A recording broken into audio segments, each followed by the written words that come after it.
ಬ್ರೇಕ್ನ ಬಳಿಕ ಅಖಾಡ ಬಿಗ್ ಫೈಟ್ಗೆ ಮತ್ತೆ ಸ್ವಾಗತ. ದಿಲೀಪ್ ಅವರೇ, ಬರೀ ಇಲ್ಲಿ ರಾಜ್ಯಕ್ಕೆ ಅಷ್ಟೇ ನೀವು ಲೆಕ್ಕಾಚಾರ ಹಾಕ್ತಾ ಇದ್ದೀರಿ. ಈಗ ನೋಡಿ, ಒಬ್ಬರೇ ಮೇಯರು, ಒಬ್ಬರೇ ಆಯುಕ್ತರು, ಮುಖ್ಯ ಆಯುಕ್ತರು, ಹೇಗೆ ನೀವು 1,40,00,000 ಜನಸಂಖ್ಯೆ ಹೇಗೆ ನಿಮಗೆ ಮ್ಯಾನೇಜ್ ಮಾಡೋಕ್ಕಾಗುತ್ತೆ? ಇದು ಬೇಕಾಗಿತ್ತು, ಅವಶ್ಯಕತೆ ಇತ್ತು, ಜನರ ಅಭಿಪ್ರಾಯಗಳು ಕೂಡ ಬರ್ತಾ ಇದೆ.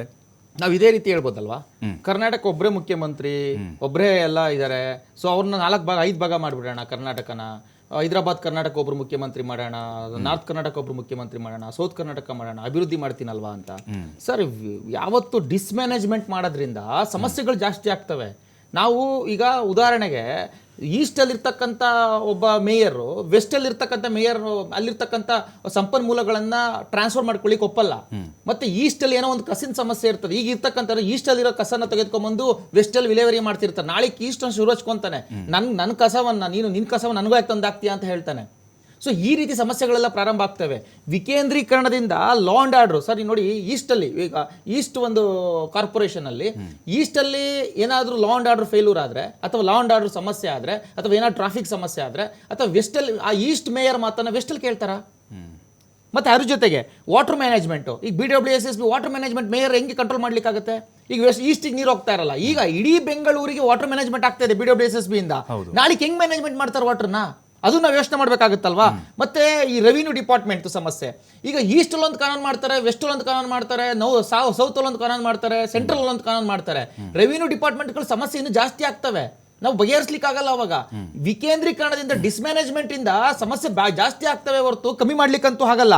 ಮತ್ತೆ ಆರೋಗ್ಯದ ಸಮಸ್ಯೆಗಳು ಜಾಸ್ತಿ ಆಗ್ತವೆ. ಈಗ ಹಾಸ್ಪಿಟಲ್ಸ್ಗಳು ಇದಾವೆ ಇಡೀ ಬೆಂಗಳೂರಿನಲ್ಲಿ. ಈಗ ಕೆಲವು ಝೋನ್ಗಳಿಗೆ ಕೆಲವು ಹಾಸ್ಪಿಟಲ್ಗಳಂತ ಕೊಡ್ತಾರೆ, ಅಲ್ಲೊಂದು ಕೆಲವು ಡಾಕ್ಟರ್ಸ್ಗಳು ಸಿಬ್ಬಂದಿಗಳು ಕೊರತೆ ಆಗ್ಬೋದು, ಇಲ್ಲಿ ಕೆಲವು ಸಿಬ್ಬಂದಿಗಳು ಜಾಸ್ತಿ ಇರ್ಬೋದು. ಈಗ ಸಿಬ್ಬಂದಿದ ಸಮಸ್ಯೆ ಆಗ್ತಾ ಇರೋದು ನಮಗೆ. ನಾನು ಸಿಬ್ಬಂದಿ ಡೇಟಾ ಹೇಳಿ ಅಂದ್ರೆ ಹೇಳ್ಬಿಡ್ತೀನಿ. ರೆವಿನ್ಯೂ ಡಿಪಾರ್ಟ್ಮೆಂಟ್ ಅಲ್ಲಿ ಅಟ್ ಪ್ರೆಸೆಂಟ್ 850 ಸಿಬ್ಬಂದಿ ಇದ್ದಾರೆ. ನಮಗೆ ಬೇಕಾಗಿರೋದು ಇವಾಗ 1,000 ಸಿಬ್ಬಂದಿ ಬೇಕು. ಆರೋಗ್ಯ ಇಲಾಖೆಯಲ್ಲಿ 450 ಇದ್ದಾರೆ.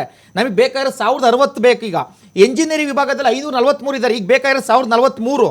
ಸೊ ಈ ಸಿಬ್ಬಂದಿ ನೇಮಕಾತಿ ನೀವು ಯಾವ ರೀತಿ ಮಾಡ್ತೀರಿ? ಮತ್ತೆ ಅದ್ರ ಜೊತೆಗೆ ಕಾನೂನುಗಳನ್ನು ಯಾವ ರೀತಿ ನೀವು ಬಿಲ್ಡ್ ಮಾಡ್ತೀರಿ? ಕಾನೂನುಗಳು ಅಸ್ತವ್ಯಸ್ತ ಆಗೋದಿಲ್ವಾ? ಮೂಲ ಸೌಕರ್ಯವನ್ನು ಯಾವ ರೀತಿ ಕೊಡ್ತೀರಿ? ಈ ಉದಾಹರಣೆಗೆ ಮಹಾದೇವಪುರ, ಅಲ್ಲಿ ಅತಿ ಹೆಚ್ಚು ಟ್ಯಾಕ್ಸ್ ಕಲೆಕ್ಷನ್ ಆಗುತ್ತೆ.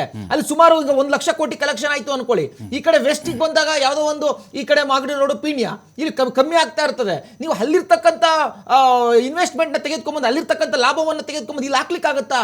ಅಲ್ಲಿರ್ತಕ್ಕಂಥ ಮೇಯರ್ ಒಪ್ತಾರ? ಇದು ಸಮಸ್ಯೆ ಆಗೋದಿಲ್ವಾ? ಅದ್ರ ಬದಲು ಟೋಟಲ್ ಬ್ಯಾಂಗ್ಳೂರ ಇದೊಂದೇ ಬ್ಯಾಂಗ್ಳೂರ್ ಅಂತ ಹೇಳಿ ಯಾವುದೋ ಒಂದು ಹಿಂದೆ ಬಿದ್ದಿರ್ತಕ್ಕಂಥ ಒಂದು ಕ್ಷೇತ್ರಗಳನ್ನ ಅಭಿವೃದ್ಧಿ ಮಾಡ್ಬೋದು. ಎಲ್ಲಿರ್ತಕ್ಕಂಥ ಹಣವನ್ನು ಎಲ್ಲೋ ತಂದು ಹಾಕೋಬೋದಲ್ವಾ? ಈಗ ಯಲಹಂಕ ಕೂಡ ಒಪ್ಪೋದಿಲ್ಲ. ನಾನು ಪೀಣ್ಯದಲ್ಲಿ ಅತಿ ಹೆಚ್ಚು ಟ್ಯಾಕ್ಸ್ ಕಟ್ತೀನಿ ಅಂತ ಇಂಡಸ್ಟ್ರೀಸ್ಗಳು ಹೇಳ್ತಾನೆ, ಯಲಹಂಕದಲ್ಲಿ ಕೊಡೋದಿಲ್ಲ. ಇನ್ನೆರಡು ನಿಮಿಷ ಸರ್, ನಾನು ನಿಮ್ಗೆ ಹೇಳ್ಬಿಡ್ತೀನಿ. ನಮ್ಮ ನಟರಾಜ್ ಗೌಡ್ರು ಅವಾಗಲೇ ಹೇಳ್ತಾ ಇದ್ರು ಸಮಿತಿನಲ್ಲಿ ಒಪ್ಕೊಂಡಿದ್ದಾರೆ ಅಂತ. ಸರ್, ನಮ್ಮ MLAಗಳು ಸಹ ಸ್ಪಷ್ಟಪಡಿಸಿದ್ದಾರೆ, ಸಮಿತಿ ಅಂತ ಒಂದು ರಚನೆ ಮಾಡಿದಾಗ ನಾವು ಅಲ್ಲಿ ಆಗು ಹೋಗುಗಳಿಗೆ ಹೋಗ್ಬೇಕಾಗುತ್ತೆ. ವಿಶ್ವನಾಥ್ ಅವ್ರು ಕ್ಲಿಯರ್ ಆಗಿ ಹೇಳಿದ್ದಾರೆ, ಆಗು ಹೋಗುಗಳಿಗೆ ಹೋಗ್ಬೇಕಾಗುತ್ತೆ, ಅಲ್ಲಿ ಚರ್ಚೆ ಮಾಡಬೇಕಾಗುತ್ತೆ. ಆ ಕಾರಣಕ್ಕೋಸ್ಕರ ಹೋಗಿದ್ದು. ಸದನಲ್ಲೂ ಸಹ ನಾವು ಅದು ವಿರುದ್ಧವಾಗಿ ಮಾತನಾಡಿದ್ವಿ, ಅದನ್ನು ವಿರೋಧಿಸಿದೀವಿ, ಇದ್ರ ವಿರುದ್ಧವಾಗಿದ್ದೀವಿ ಅಂತ ನಿಮಗೆ ಕ್ಲಿಯರ್ ಆಗಿ ಹೇಳಿದೀವಿ ಅಂತ ಹೇಳಿದ್ದಾರೆ. ಮತ್ತೆ ಇನ್ನು ಕೆಲವು ಕಡೆ ಏನಾಗಿದೆ ಅಂದ್ರೆ ಸರ್, ಕೆಲವು ವಾರ್ಡ್ಗಳನ್ನ ಒಂದು ಈಸ್ಟಿಗೆ ಅರ್ಧ ವೆಸ್ಟಿಗೆ ಅರ್ಧ ಮಾಡಾಕ್ಬಿಟ್ಟಿದ್ದಾರೆ ಕೆಲವು ವಾರ್ಡ್ಗಳನ್ನ. ಈಗ ಆ ಕ್ಷೇತ್ರದ MLA ಏನು ಮಾಡಬೇಕು? ಈಸ್ಟ್ ಮೀಟಿಂಗಿಗೂ ಹೋಗ್ಬೇಕು, ವೆಸ್ಟ್ ಮೀಟಿಂಗಿಗೂ ಹೋಗ್ಬೇಕು. ಇದು ಅವೈಜ್ಞಾನಿಕವಾಗಿ ಕೂಡಿಲ್ವಾ ಸರ್? ಈ ಎರಡು ಕಡೆನೂ ಹೋಗ್ಬೇಕು. ಕಾನೂನುಗಳು ರಚನೆ ಆಡಿದ ಒಂದೇ ವಾರ್ಡ್ 2 ಕಾನೂನುಗಳು, ಈಸ್ಟ್ ಕಾನೂನು, ವೆಸ್ಟ್ ಕಾನೂನು, ಮೂಲ ಸೌಕರ್ಯ 2 ಕಾನೂನು, ಈಸ್ಟ್ ಕಾನೂನು, ವೆಸ್ಟ್ ಕಾನೂನು, ರೆವಿನ್ಯೂ ಡಿಪಾರ್ಟ್ಮೆಂಟ್ ಕಾನೂನು, ಈಸ್ಟ್ ಕಾನೂನು, ವೆಸ್ಟ್ ಕಾನೂನು. ಈ ರೀತಿ ಅವೈಜ್ಞಾನಿಕವಾಗಿರೋ ಸರಿಪಡಿಸಿ ಮೊದಲು ಸೈಂಟಿಫಿಕ್ ಆಗಿ ಮಾಡಿ. ಅದು ಬಿಟ್ಬಿಟ್ಟು ನೀವು ಒಂದೇ ಸಲ ನಾವು GBA ಮಾಡ್ತೀವಿ ಅಂತ ವಿತೌಟ್ ಪ್ಲಾನ್ ಹೇಗೆ ಮಾಡ್ಲಿಕ್ಕೆ ಸಾಧ್ಯ? ನೀವು ಅದಕ್ಕೆ ನಾವು ಹೇಳ್ತಾ ಇರ್ತಕ್ಕಂಥದ್ದು, ಡಿಸ್ಮ್ಯಾನೇಜ್ಮೆಂಟ್ ಮಾಡೋದ್ರಿಂದ ಇದು ಪ್ರೀ ಪ್ಲಾನ್, ತುಂಬಾ ಪ್ಲಾನ್ ಮಾಡಬೇಕು. ನೀವು ವರ್ಷಾನ್ಗಟ್ಲೆ ಪ್ಲಾನ್ ಮಾಡಬೇಕು. ನೀವು ಏಕ್ದಮ್ ಇವಾಗ ಮಾಡ್ಬಿಡ್ತೀವಿ, ನಾವು ಡಿಸೆಂಬರ್ ಚುನಾವಣೆ ಮಾಡ್ಬಿಡ್ತೀವಿ ಅಂತಂದ್ರೆ ಎಲ್ಲೋ ಒಂದ್ ಕಡೆ ಕಾಂಗ್ರೆಸ್ಗೆ ಸೋಲಿಂದ ಭಯ ಕಾಡ್ತಾ ಇದೆ. ಏನಾದ್ರೂ ಮಾಡಿ 1-2 ಎತ್ಕೊಂಡ್ಬಿಡೋಣ.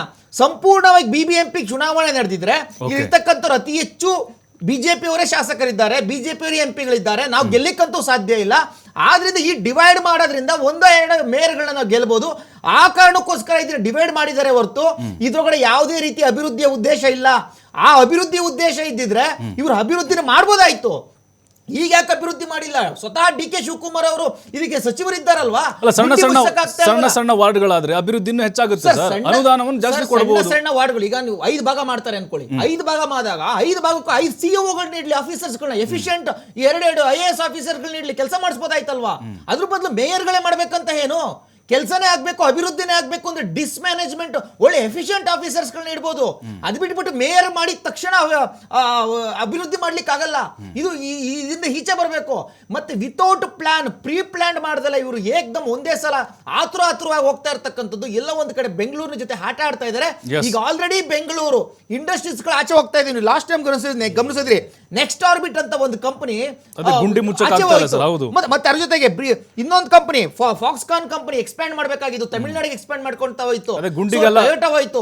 ಸಮಸ್ಯೆ ಗುಂಡಿ ಬೆಂಗಳೂರು ಆಗ್ಬಿಟ್ಟಿದೆ. ದಯಮಾಡಿ ಅಭಿವೃದ್ಧಿ ಮಾಡಿ ಅಂತ ನಾವು ಕೇಳ್ಕೊಂತ ಇದೀವಿ. ನಿಜ